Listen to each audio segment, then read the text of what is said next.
20th anniversary of the 9/11 terrorist attacks, what it means to those here in Jamestown. Plus, the latest in a Warren County homicide trial that's slated to get underway soon. Well, today's that last day of the cooler air, then the temperatures go up from here. We'll talk about where it's headed next as the news at noon starts right now. Live and on demand, this is WNY News Now.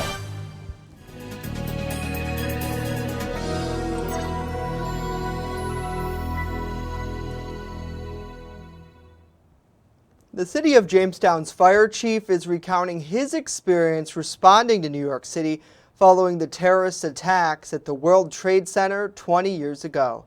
Thank you for joining us for WNY News Now. I'm Justin Gould. Jamestown Fire Chief Matthew Kuhn just started his professional firefighting career years prior to September 11, 2001.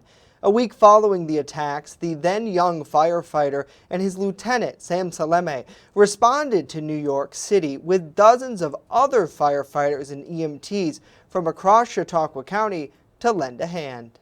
We took Busteyes ambulance and Asheville's ambulance down to the Twin Tower site. While there, Kuhn did not specifically assist with recovery efforts, but rather provide emergency medical services to Lower Manhattan for FDNY. There wasn't a great deal of general public walking around in the area. The power was off down there.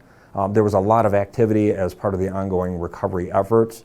We did treat one iron worker that was injured while he was working on the site itself. He was injured by some steel. From his time at Ground Zero, Kuhn has two mementos that mean a great deal to him. First, a hat from USS Comfort, the naval ship docked on the west side where he stayed. And next, a stuffed animal, which has a lot of sentimental value. It was something that they handed to us and they said this came from the families of the survivors and of the rescuers for the Murrah building in 1995. They said, we understand what you're going through.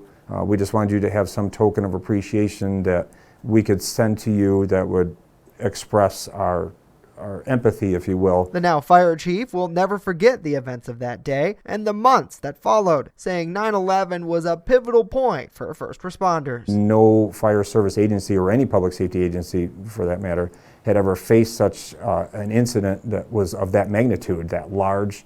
Where do you possibly begin? He goes on to say that immediately following 9/11, the country came together, rallying as Americans. He hopes that when Chautauqua County residents reflect on the 20th anniversary this weekend, they'll return to that mindset. Well, former Pennsylvania Governor Tom Ridge is making his first public appearance since he suffered a stroke back in June. Ridge released this video commemorating the 20th anniversary of the September 11 terrorist attack on Saturday. He was governor that day and visited Flight 93's crash site in Shanksville just hours after the attack. Ridge later became the first Department of Homeland Security Secretary following 9/11. He later served as the honorary co-chair of the fundraising effort that led to the construction of the Flight 93 National Memorial as well. At our country's worst moment, we survived on a uniquely American diet of kindness, generosity, and compassion. You may not find those words in any national security plan, but I can assure you, those concepts are just as critical to our national resilience as any component of our national defense. You can watch his full remarks posted online now at WNYNewsNow.com. A 57-year-old Pennsylvania man will stand trial this month for his alleged role in a fatal shooting in Warren County in March. The trial for Haggard Brewer Sr. will begin in Warren County Court on September 27th. Jury selection is slated to get underway Monday. Brewer is charged with criminal homicide, third-degree murder, and voluntary manslaughter. Troopers were called to a residence in Spring Creek Township on the evening of March 29th. State police say at the scene they found a 57-year-old Victor Vantalelis, the third fatally shot. No further details were released about that alleged murder. Brewer, who is being represented by Warren-based attorney Robert Daniel Kinner, remains in Warren County Jail without bail. Well, the United Way of Southern Chautauqua County kicked off their annual fundraising campaign during a block party in downtown Jamestown yesterday with an impressive goal of raising over $1.3 million. Our Dante Roberts joins us live in studio now with more on how you can help. Dante? Yes, Justin. Justin, leaders of the nonprofit group tell me this year's campaign touts several different ways to raise money, providing a completely new experience for would-be donors. Executive Director Amy Roller says her group is running a joint effort with the United Way of Northern Chautauqua County in order to reach a larger audience this year. We have two separate goals, two separate fundraising processes and volunteers, but we have one kickoff, we have one theme, and then there's a lot of events that we actually do together because frankly there's a lot of county-wide employers where people work at all ends of the county. So we actually end up doing a lot of presentations and work on the campaign together, but we still remain two separate United Ways with separate goals, volunteers, and then fundraising processes as well. She says so far the community has responded in a warm, vibrant way, with donations coming from many different places. As chair member Mark Tarbrick explains, donations can now be made via text message sending UW HOPE to 91999. The new era of fundraising, Tarbrick says, is made possible by a lot of hard work. Like I just referenced, our community partners are so active, and Amy Roller and her team are just fantastic to work with, and the input they have is helping us greatly. And of course, my partner in crime, my wife. It is personal for the Tarbricks, with Mark's wife taking the role of vice president and co-chairing the campaign. One thing about Chautauqua County is they're so compassionate and so generous, and in times that are really tough, they step up and they surprise you. Roller says that donations from the campaign go a very long way to impact the community. With over 43 programs run by 28 local agencies, you probably would not even notice everything that they end up impacting. You know, it wraps up. We will announce what we raised on January 25th. That is our campaign celebration. But oftentimes, it's usually the end of the year for people. That's when most people end up making a charitable gift. But we do have a few workplace campaigns that run a little bit after that. So it's the public facing, when you're going to hear us talking about it, when it's going to be on social media. That's going to be from now until really the end of the year. To donate, visit uwayscc.org and click on the donate button in the upper right corner of the page. Justin, back to you. Wow, how incredible, and what a goal too, you think about it. That's a lot of money. And it goes to so many organizations. And I think one thing to note, Dante, is that Amy Roller, the executive director there, she says that a lot of times people who donate are actually those who receive some of the services that they've provided in the past? Yes, that is actually true. Yes, some of the donations, in fact, come from that. Yeah, that's really incredible. Talk about a great way for the community to come together. Dante Roberts, thank you very much. And we thank you all for joining us here on this Friday. Let us know what you think about these stories and more in the comment section down below. And those of you watching us on Channel 716 on Roku, welcome. If you haven't downloaded that, just simply search Channel 716 on your favorite Roku device, or heck, all of them if you want. Good to see Charlie, Pam, Bob, Brenda, and Terry. Hopefully you're all having a wonderful Friday out there, and some pretty nice weather too. Chief Forecaster Dakota Hunter joining us live now with a look at that, and you got nothing but blue skies to talk about today, Dakota. Yeah, for most of the area we do, overlooking Findlay Lake. You can see some of those blue skies peeking through the cloud cover. 65 right now with that dew point of 53, so the majority of the day will be dry, but believe it or not, I did happen to find a couple of little light rain showers for you. One moving over Corey right now. That's mainly the one that came through Erie as well. Believe it or not, these are lake effect rain showers. I'm sorry I had to say the word, but I can't lie to you. That's what it is. It's lake effect rain showers. We have cold air coming across a relatively warm water of Lake Erie. So this time of the year, it's not uncommon to get some lake effect rain showers, different from lake effect snow in the fact that it comes down as rain and not the white stuff. So that's the main difference between the two. 66 was the high yesterday. Started the day at 49 here in the city. A chilly start. 92 and 30 are the record highs and lows for today. So through the afternoon, we do have that chance for that early afternoon shower. Otherwise, the rest of the day should be partly to mostly sunny, but it still will be cool, 66 to 71 with a healthy west wind. Now, tomorrow we crank up the warmth even more, and then even more as we go into next week. We'll talk about where it's headed in just a few minutes. Justin, back to you. All right, that info we need to know coming up in 10. See you then. Well, the number of those hospitalized with COVID-19 nearly doubled this week here in Chautauqua County. This is doctors at UPMC say more young people are getting sick. Medical experts at the University of Pittsburgh Medical Center held a press conference yesterday discussing the state of their hospitals across the region. Dr. Rachel Sakrovitz, Chief Medical Officer of their ICU center, explained that the Delta variant, predominantly in communities that they serve, is posing a risk to kids who are too young to benefit from the vaccine. The average age of our hospitalized patients is almost 10 years younger than when we were at the peak of last winter's pandemic in December of 2020. This is concerning because these are people who have few other health issues and would otherwise be looking forward to many healthy years ahead. But the overwhelming majority have one thing in common. They are not vaccinated against COVID-19.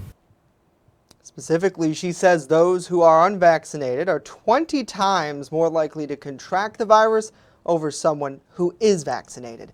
Here locally, the Chautauqua County Health Department reported 87 new cases of the virus yesterday, with 24 people in the hospital. The number of hospitalizations doubling from the day before. There are now 345 active cases countywide, with 624 people in quarantine. So far, New York State reports 52% of our county's population, that's more than 6,700 people, have received at least one dose of the vaccine. Well, there are questions and concerns across the nation today as President Biden issued a new vaccine and COVID-19 testing rules for employers. Companies with more than 100 people must get vaccinated or test for the virus weekly. So what do some of our local, larger businesses think? Chrislyn Island with our news partner Erie News Now is checking in with those regional employers. Since vaccines became available, Jim Berlin has been pushing his employees and colleagues at Logistics Plus to get the shot. Actually gave a bonus out to everybody who got it and who will get it. Just to, we figure it's money well spent to get everyone healthy. At his business, this has mostly worked.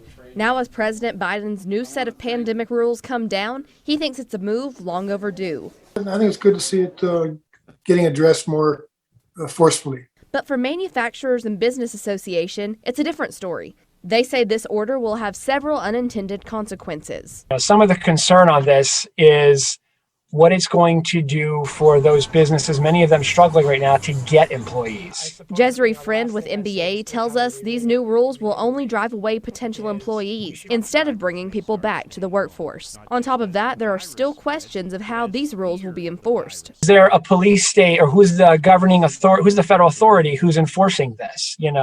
Is there going to be random spot checks from the county government? That's not taking away from county government functions.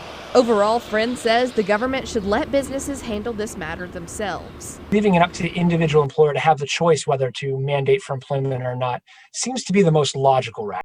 If employees don't want to get vaccinated, they can choose to be tested for COVID-19 once a week. Jim Berlin says if these tests are not free, he'll have his employees foot the bill. You don't want to get a free shot that's going to keep you from getting really sick, and you want to go through tests every week. That should be on them, not on the government, not on the company. Kristen Allen, Erie News Now. All federal workers must be vaccinated and have no option to opt out of being regularly tested. Coming up, a look at the projects county lawmakers plan to spend the millions of dollars allocated under the American Rescue Plan. But first, New York's Lieutenant Governor officially sworn in. Stay with us as WNY News Now continues.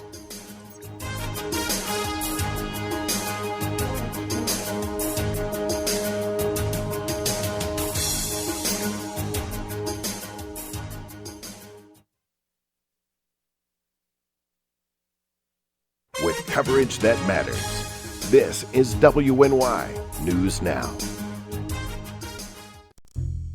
Located along the Amish Trail, the Randolph Retail Company offers a variety of clothing, jewelry, and gifts for any occasion. Offering uptown merchandise at small-town prices, our locally owned business balances quality and value. With complimentary gift wrap here at the Randolph Retail Company, we pride ourselves in personal service. Check out our Facebook page or stop in today at 127 Main Street, Randolph, just a 20-minute drive from Jamestown. EagleZip.com is your local one-stop shop for all of your home and business computer needs. Located on Fluvan Avenue Extension, just outside of Jamestown, EagleZip.com sells and services all brands of desktops and laptops, as well as servers and network equipment for your business. All new computer sales include transferring your data from your old computer plus a 2-year warranty. Call EagleZip.com today. Stop by EagleZip.com today and let us make computers easy for you. Welcome to Honest John's Pizzeria, where you are the most important customer. Everything from freshly made subs to the best of pizza and wings, Honest John's has it all. And don't forget the ice cream! Order online today or check out our 2 great locations with buffets ready for every appetite. Don't I have the best job in the world?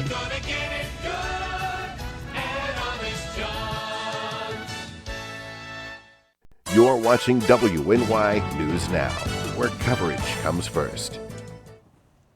Brian Benjamin is now the new Lieutenant Governor of New York. He was sworn in yesterday. The 44-year-old served as the state's senator representing Harlem and the Upper West Side. He is a former investment banker who also worked with former President Barack Obama's National Finance Committee.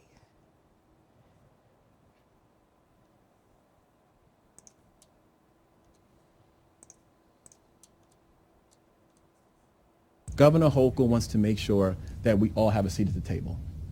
And I think that you asking me to join the administration is making it abundantly clear that you want upstate and downstate, every ethnicity, every culture to feel included.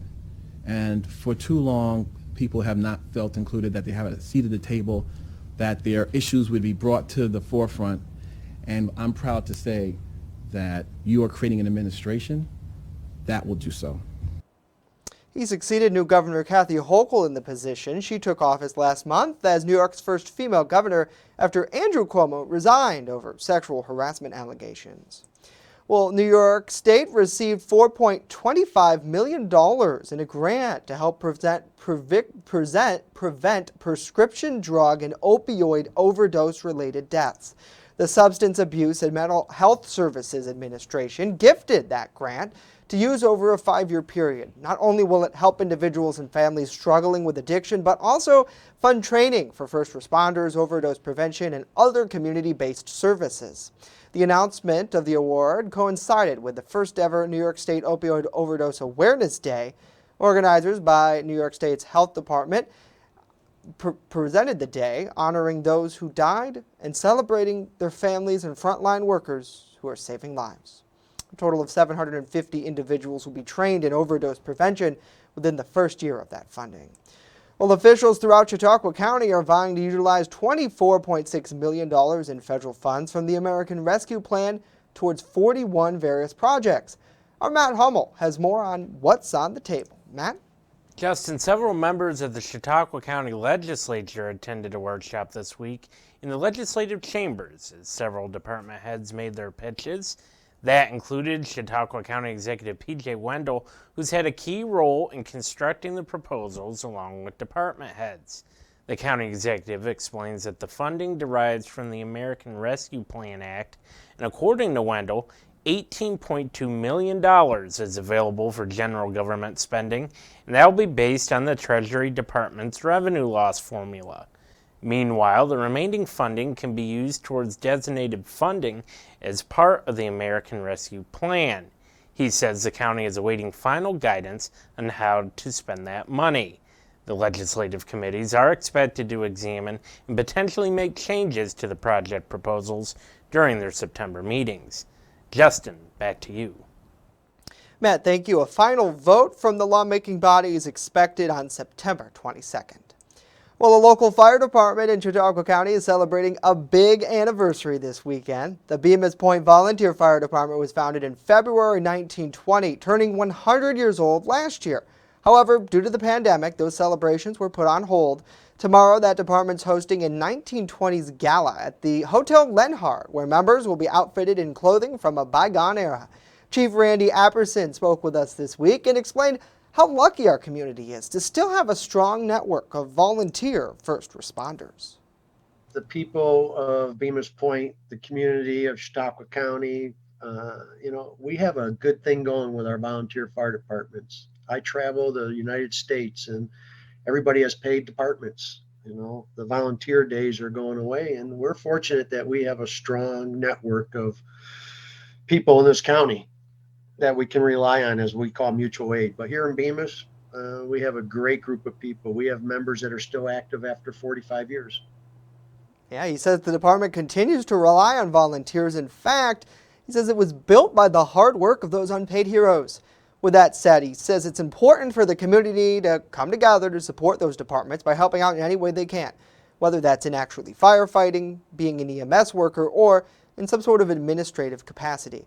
The gala is closed to the public. However, Apperson tells us 2 antique fire trucks will be on display outside of that Hotel Lenhart for the public to view. Certainly pretty exciting. Let us know what you guys think about that and more in the comments down below. We thank you for joining us today. And you think about it, Dakota, these first responders, these heroes, these Chautauqua County firefighters, EMS people, it kind of blows your mind when you think they will rush into burning buildings for no pay. Yeah. They do it I have a couple people, well, I don't have, but I have friends who are who do firefighting. Some of them are volunteers. Some of them are, that's their actual profession. Right. But I do think the volunteer firefighters, I don't think they get as much recognition than the union workers or the paid firefighters. But in many of the small communities, that's all they have is the volunteers. And in many instances, they're, in fact, as I imagine all the instances, as Apperson, when I interviewed him on Wednesday, he said their training is to par for, say, a Jamestown paid firefighter, because they're held to that same standard. So definitely we wish them well, and hopefully they have a great celebration. And weather-wise this weekend, I hope it's going to be good looking for them, because the last couple of days it's been a little spotty with some of the rain out there. Well, there's still going to be at least a few spotty areas of rain to go through, mainly the second half of the weekend. But this was yesterday over Barcelona Harbor. Sean Sweatman, always out there chasing storms out there in the Storm Interceptor. And he captured this over Barcelona Bay overlooking Lake Erie. And hey, somebody has their boat out there. And of course, if you have any pictures or videos of the weather, Hunters WX on Twitter, the First Defense weather page on Facebook, and always use that hashtag MyLocalWX. Tonight, Jamestown Red Raiders are not at home. They're actually on the road to Williamsville South tonight for their next football game. 67 at kickoff at 7 o'clock, 65 at halftime, down to 64 by the fourth quarter. So looking nice for football, crisp fall air with no rain to go around. So it'll be a nice night for football. Clouds breaking apart downtown, 62. As the noon hour, the anemometer is broken at the Jamestown Airport, so the wind is not calm, but the dew point is at 53. So all in all, a nice day today. 67 at 2 o'clock today, and by the time we go to 6 o'clock, 65, partly to mostly sunny, and then tonight, a looker, 65, partly cloudy tonight. It'll be a nice night. So, but there will be at least a few areas of rain to go through, mainly on Sunday. So let's show you that on Future Scan. So notice how the model does pop up a couple of those isolated showers through the day today, but they will come to an end through the afternoon. Otherwise, look at that, partly to mostly sunny for much of the day today. Now, as we go into tonight, we told you that partly to mostly cloudy tonight, but most areas should be partly cloudy though. Tomorrow should be a fantastic weather day, partly to mostly sunny and warmer as well. Temperatures return into the 70s, so it'll be a nice day. But this is the last frame of Future Scan. This model can only go out so far, but it does show you our next front that comes our way on Sunday, which will bring in a chance for a few rain showers. Active weather day in the tropics. We have Hurricane Larry out here spinning off the northeast coast, but not impacting the northeast. That's the good news. And this setup is eerily similar to what happened 20 years ago. Of course, on 9/11, we want to talk about the weather. On 9/11, we actually had a very similar setup with Hurricane Aaron off the northeast coast, and then a stationary front. So a very similar idea to what happened on 20 years ago. So the zone forecast, this is for tomorrow. Not today, but tomorrow. A much warmer day, temperatures in the lower 70s. How about the future? Coming up on the screen here, a warmer day Saturday, a few showers on Sunday, but it's spotty, not all day rain. We'll see bashful sun on Monday. We'll try to peek it out. And then Tuesday, yeah, we're going for 80, and then a few rain showers return Wednesday and Thursday. We'll take a break. Be right back.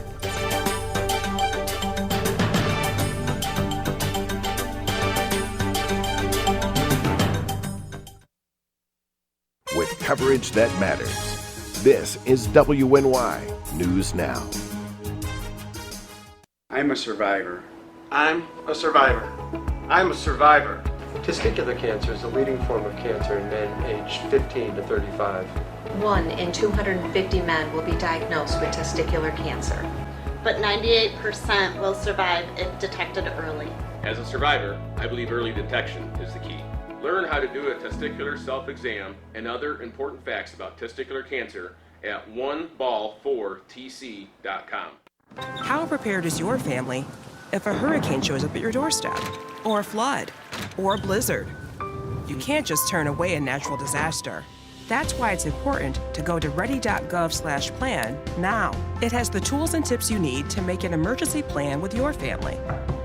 So if disaster comes knocking, let's go. You'll be ready to help keep your family safe. It's just a pizza. Yes! Make a plan today.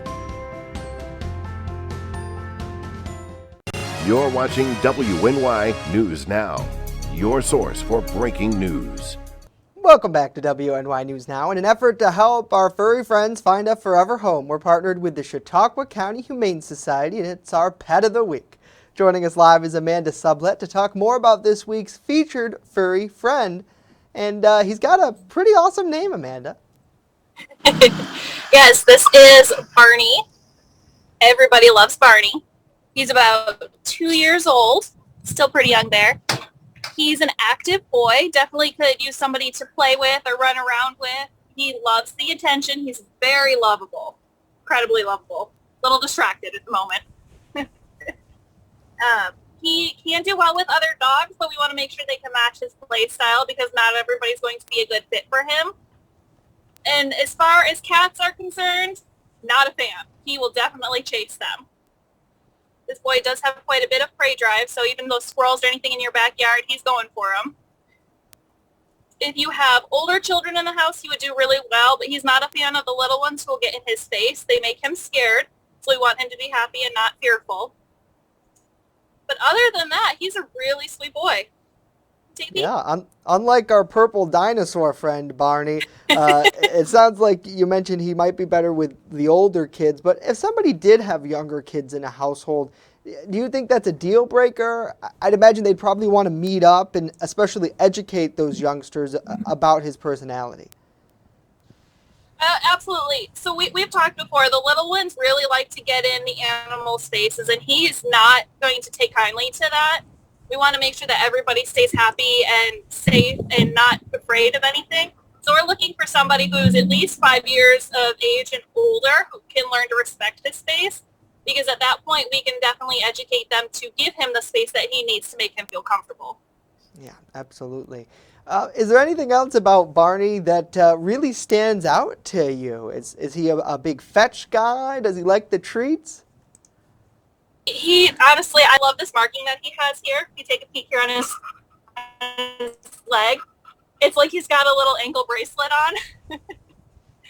It's really cute. He's just a very affectionate boy, and he's just so sweet and lovable. He can be a little bit shy at first, but if you give him a little bit to warm up, you really are going to have your new best friend. Yeah, he really does. And that's what you guys do there at the Chautauqua County Humane Society, making best friends forever. That's the goal, at least. So, Amanda, thank you so much. Again, to learn more about our main man, Barney, or anybody else who's at the shelter for that matter, you can contact the Chautauqua County Humane Society over the phone at 716-665-2209, or you can check out their website, chqhumane.org. There's a lot of really great resources on there for folks to get connected and make a best friend for life. That's the whole goal. Well, we thank you all for joining us for WNY News Now today as we round out another week. Want to let you know we will have special coverage tomorrow at noon of the 9/11 ceremony taking place at Chautauqua County's courthouse in Mayville. We hope you can join our Bronson Rasmussen, who will be there with that. And of course, our thoughts and prayers go out to the families of those who were impacted 20 years ago as the nation reflects on that fateful day. That's it for me. We are back on Monday. Hope to see you then.